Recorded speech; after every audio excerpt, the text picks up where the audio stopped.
The last piece of cage furniture you're going to put in is one of the most important. That's your snake's water source. Depending on the size of the snake and if the snake just likes to drink or if it likes to lay in the water, you got to choose the appropriate water bowl for it. For a small snake that you would keep in a shoe box, a baby, a small glass container like this, glass bowl like this is appropriate. For a larger colubrid or a small python or small boa, one of these dog bowls would be perfect. For this particular enclosure that I've chosen today and the particular snake that I've chosen, I'm going to use a larger bowl. It's a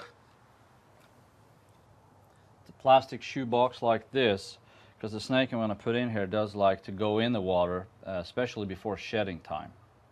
Now when you put this in, it's very important that you put it so it gets sturdy in there, so the snake doesn't topple it over and mess up the entire enclosure with water. That's really important, especially if you keep aspen in there, because it turns into a mess when it's all wet.